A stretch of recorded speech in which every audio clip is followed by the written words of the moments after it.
இல்ல அறியாம தான் கேட்குறேன். என்ன சொல்றதுன்னே தெரியலங்க. இந்த தமிழ்நாடு அரசு எவ்வளோ மோசமா இருக்கு. ஸோ இப்ப தான் வந்து இந்த குரூப் 4 எக்ஸாம்ல 2 உயிர் போயிருச்சு. இது எல்லாருக்குமே தெரியும். ஸோ அந்த குரூப் 4 எக்ஸாம்ல நெறைய முறைகேடுகள் வந்து நடந்துக்கிட்டு தான் இருக்குது. ஸோ அது எக்ஸாம் வைக்கிற மாதிரியும் தெரியல. டிஎன்பிஎஸ்சி தரப்புலேருந்து ஒரு சரியான பதில் தர்றதாவும் நமக்கு தெரியல. இந்த லட்சணத்துல இன்னைக்கு இந்த நியூஸ் வந்திருக்கு பாருங்க. போதையிலிருந்து விடுபடுபவர்களுக்கு அரசு வேலையாம். இதெல்லாம் என்னத்த சொல்கிறதுன்னு தெரியலைங்க. அவ்வளோ ஒரு கோபம் வருது. ஸோ அப்போ வந்து படித்து எக்ஸாம் எழுதுகிறவங்களுக்கு தகுதி இல்லை. ஸோ நம்ம போயிட்டு குடிச்சிட்டு இந்த சென்னை கண்ணகி நகர் மறுவாழ்வு மையத்தில் சேர்ந்து போதையிலிருந்து முழுமையாக விடுபட்டால் அவங்களுக்கு வந்து அரசு வேலையாம். ஸோ வயது அப்புறம் தகுதிக்கு ஏற்ற பணி ஒதுக்கப்படும் அப்படின்னு சொல்கிறாங்க. இது யார் சொன்னது அப்படின்னா, மக்கள் நல்வாழ்வுத்துறை அமைச்சர் மா சுப்பிரமணியன் வந்து அறிவிப்பு. அப்போ இனிமேல் நம்ம என்ன பண்ணணும், டிஎன்பிஎஸ்சிக்கு வந்து படிக்கிறத விட்டுருவோம். ஓகேங்களா?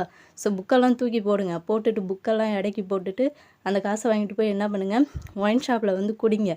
ஒரு வாரம் தொடர்ந்து குடிச்சிட்டு என்ன பண்ணுங்கள், இந்த சென்னை கண்ணகி நகர் மறுவாழ்வு மையத்தில் விட்டு சேர்ந்து போதையிலேருந்து விடுபட்டுட்டிங்கன்னா ஈஸியாக நமக்கு அரசு வேலை கிடச்சிட்டு போயிடுது. ஓகேங்களா?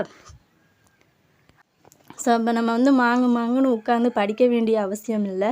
ஸோ நம்ம போய் என்ன பண்ணலாம், ஒரு ஒயின் ஷாப்பில் தினமும் ஒரு பாட்டில் வாங்கி குடிச்சிட்டு இந்த மறுவாழ்வு மையத்தில் போய்ட்டு சேர்ந்து போதையிலேருந்து விடுபட்டுட்டோம்னா நமக்கு என்ன பண்ணிடலாம், ஈஸியாக அரசு வேலையை வாங்கிட்டு நம்ம உட்காந்து சம்பாதிச்சு போயிடலாம். அப்போ இந்த நாட்டில் தகுதியானவங்களுக்கு வேலை இல்லை. ஓகேங்களா? இப்போ டிஎன்பிஎஸ்சி குரூப் 4 பொறுத்த வரைக்குமே படித்து எழுதுனவனுக்கு தகுதியே இல்லை.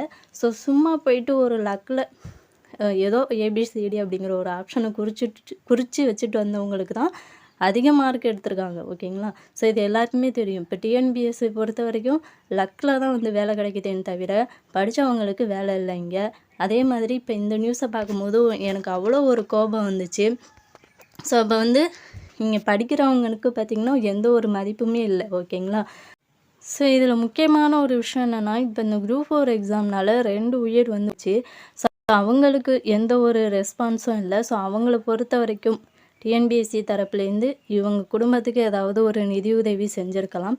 ஆனால் வந்து அவங்க அப்படி செய்யலை. இதே பார்த்திங்கன்னா நம்ம ஒரு கள்ளச்சாராயத்தை குடித்து செத்துருந்தா நமக்கு வந்து ஒரு 10 லட்சம் கிடச்சிருக்கும். அப்போ இங்கே குடிக்கிறவங்களுக்கு தான் மதிப்பேன்னு தவிர படிக்கிறவங்களுக்கு மதிப்பு இல்லை. இது நல்லா தெரிஞ்சு போச்சு. அப்போ இனிமேல் என்ன பண்ணுங்கள், எல்லோரும் புக்கை தூக்கி போயிட்டு ஒயின் ஷாப்பாக குடிங்க.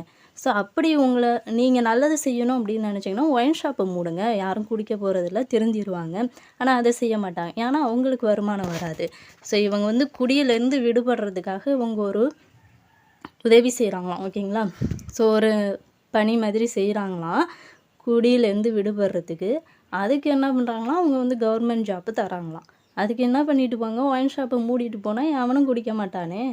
அதுக்கு ஏன் இந்த மாதிரி ஒரு நியூஸ் வந்து கொடுக்கணும் நீங்கள்? ஆனால் ஒயின் ஷாப்பை மூடுனா உங்களுக்கு வருமானம் வராது, நீங்கள் கொள்ளையடிக்க முடியாது. ஓகே அதானே? ஸோ இதுலேருந்து நம்ம என்ன தெரிஞ்சுக்கணும் அப்படின்னு பார்த்திங்கன்னா, தமிழ்நாடு அரசுலேருந்து எந்த அளவுக்கு கேவலமாக இருக்காங்க அப்படிங்கிறத நல்லா தெரிஞ்சுக்கங்க. ஸோ நமக்கு வந்து ஒரு நல்ல நீதியே கிடைக்க போகிறது இல்லை இந்த அரசு வேலையை பொறுத்த வரைக்கும். ஸோ நம்ம எப்படி குரூப் 4க்கு ஒரு நீதி கேட்டு போராடுறோமோ அதே மாதிரி இந்த நியூஸை எதிர்த்து எல்லோரும் வந்து எதிர்ப்பு தெரிவிக்கணும்.